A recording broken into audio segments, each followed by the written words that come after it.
গণলুটতন্ত্রী Awami Sarkar, which means kleptocratic Awami government or Awami kleptocracy.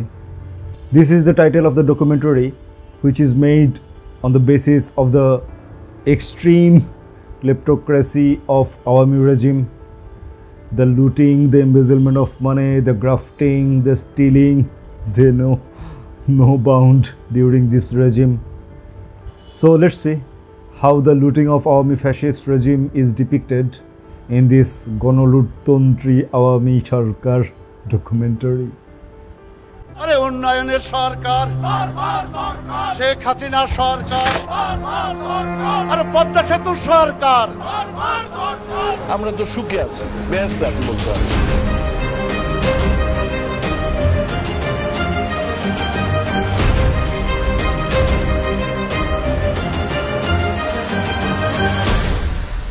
এখন টাকা পয়সা নাই, সেরানা পয়সা নাই, এখন আদত আমার। সোনালী চাকমা ওনার ছেলেকে বিক্রি করার জন্য গেছে। ওনার চলাফেরা করার টাকা নেই, ওষুধপত্র কেনার টাকা নেই, এই জন্য ওনার ছেলেকে বিক্রি করে এটা থেকে মুক্তি পেতে চেয়েছিলেন।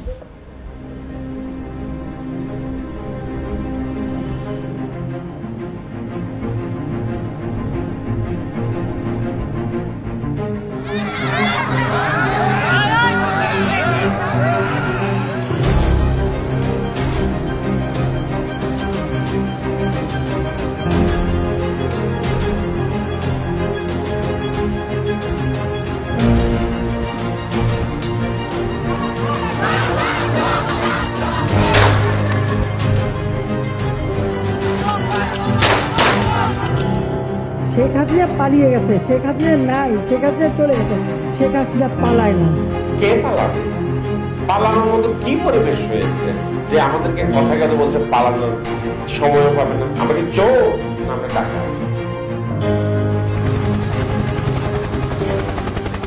সুশাসন তো দূরের কথা, দুঃশাসনের চূড়ান্ত একটা রূপ। গাল গল্পে ভরা একটা মিথ্যা শাসন ব্যবস্থা। এই যে একদল মানুষ অনেক বেশি ধনী হয়ে গেল। একজন পিয়ন যে কিনা 400 কোটি টাকা নিয়ে গেছে, তাহলে পিয়নকে যারা পরিচালনা করতো তাদের কি হতো? পুরো জিনিসটি আসলে একটা লুণ্ঠন প্রক্রিয়া, যেটা স্টেট এখানে তার সমস্ত ধরনের এফোর্ট দিয়ে তার আশেপাশের লোকজন, তার প্রভাবশালী নেটওয়ার্ককে অ্যাকোমোডেট করেছে। এথিক্স, মোরাল কোনো কিছু কাজ করতেছিল না। ল এনফোর্সমেন্ট থেকে শুরু করে সবাই ইনভলভ হয়ে যায়। তখন তো অ্যাকচুয়ালি ইন্ডিভিজুয়ালি কারোর কিছু করার থাকে না। সকালবেলা ঘুমের থেকে উঠেনি কিন্তু একটা বয়ান দিতেন যে আমি এত উন্নয়ন করেছি। বিভিন্ন আর্থিক প্রতিষ্ঠান, ব্যাংক, এসব প্রতিষ্ঠান থেকে টাকা সরিয়ে নিয়ে এগুলো আত্মসাৎ করা হয়েছে। 10 টাকার কাজ হচ্ছে 100 টাকায়, 100 টাকার কাজ হচ্ছে 1000 টাকায়।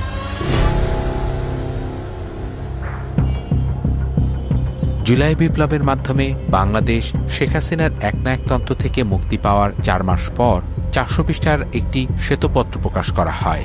আন্তর্জাতিক খ্যাতিসম্পন্ন অর্থনীতিবিদ ডক্টর দেবপ্রিয় ভট্টাচার্যের নেতৃত্বে 12 সদস্যের একটি স্বাধীন কমিটি এই শ্বেতপত্র প্রকাশ করেন। সেখানে দেখা যায় শেখ হাসিনার 15 বছরের শাসন আমলে প্রতি বছর গড়ে 16 বিলিয়ন মার্কিন ডলার বাংলাদেশ থেকে বিদেশে পাচার করা হয়েছে। এই দশককে অলিগার্কের উত্থানের দশক হিসেবে বাংলাদেশের ইতিহাসে কোনদিনভাবে চিহ্নিত করা হবে।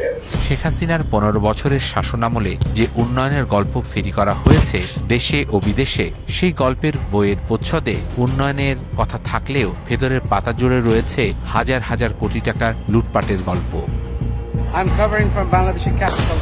আমি মুক্তাদির রশিদ রোমিও, একজন অনুসন্ধানী সাংবাদিক। সেই গল্পগুলোই তুলে ধরার চেষ্টা করব এই প্রামাণ্যচিত্রে।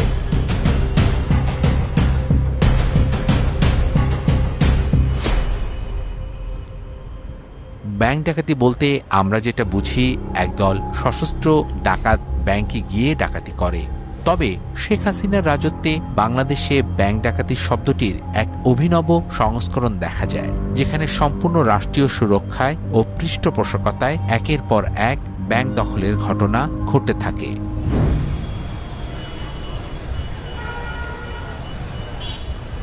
2015 সালের পর থেকে 24 সাল পর্যন্ত এই 9 বছর ব্যাপকভাবে লুটতরাজ হয়েছে, এবং হয়তো প্রথম কয়েক বছর এটার পরিকল্পনা হয়েছে ইত্যাদি, কিন্তু পরবর্তীতে এটা একটা সংঘবদ্ধভাবে এই জিনিসটা পরিচালিত হয়েছে।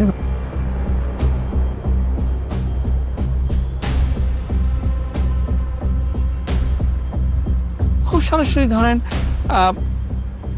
এস আলাবের হাতে 10টা 11টা মিলে ব্যাংক আর্থিক প্রতিষ্ঠান ছিল, এবং টাকা ছাপিয়ে যে সমস্ত ব্যাংকে অর্থ দেওয়া হয়েছে তার মধ্যে তার প্রতিষ্ঠানই সবচেয়ে বেশি।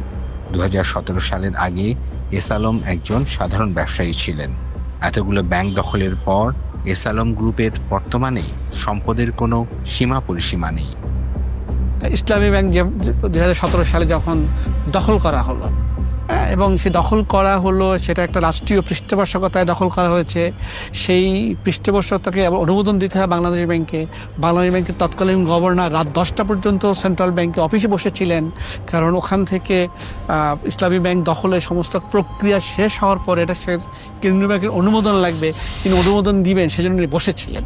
মানে কিনে যেটাকে হস্তক্ষেপের মাধ্যমে করা হয়েছে তা নয়, এটাকে বলপূর্বক অধিগ্রহণ করে আমাদের রাষ্ট্রযন্ত্রের যেমন ডিজিএফআই এবং অন্যান্য প্রশাসনিক ইয়েদেরকে ব্যবহার করে অস্ত্রের মুখেই এই ব্যাংকগুলোকে তারা দখল করে নেয়। আওয়ামী লীগের রাজনৈতিক পৃষ্ঠপোষকতায় দখলকৃত ব্যাংকগুলোর মধ্যে অন্যতম ইউনাইটেড কমার্শিয়াল ব্যাংক বা ইউসিবি।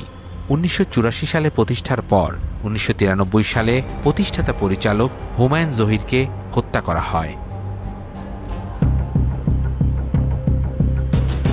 আব্বার যে অ্যাসোসিয়েশন, সেখানে আপনার আওয়ামী লীগের একজন নেতা জড়িত ছিল, এবং পরবর্তীতে দেখা গেছে যে সে দেশের বাইরে চলে যায়, পালায় যায় সে, এবং সে যখন আসে সে এসে আরেকবার সে চেষ্টা করে, তখন আমি ব্যাংকের ডিরেক্টর, আব্বা মারা যাওয়ার পর আমি বোর্ডের ডিরেক্টর হই।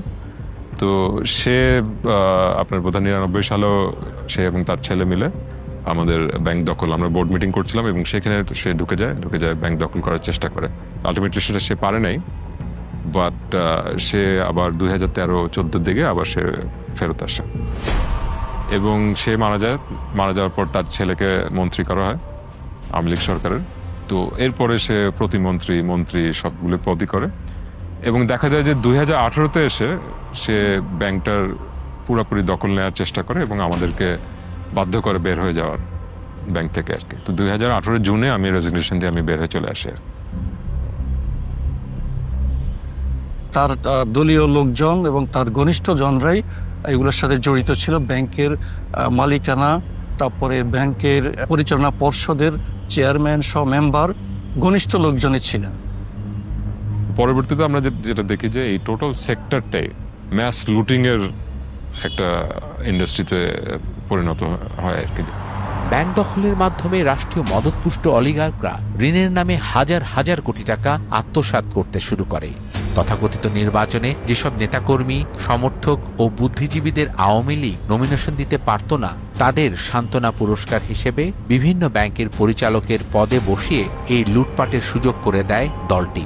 সরকার যে ঋণ খেলাপের যে হিসাবটা প্রকাশ করে এটা আসলে সঠিক নয়। 2019 সালে IMF যখন একটা রিপোর্ট দিল, সেখানে তারা বলল বাংলাদেশ অনেক বেশি ঋণ খেলাপের তথ্য লুকিয়ে রাখে।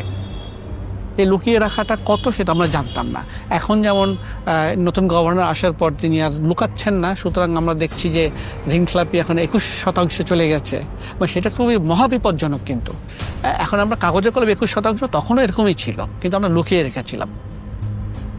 তারা বিভিন্ন প্রকল্প দেখিয়েছে যেগুলি ভুয়া, আসলে বাস্তবে কোনো অস্তিত্ব নেই, ভুয়া প্রতিষ্ঠানও দেখিয়ে ঋণগুলো তারা সরিয়ে নিয়েছে।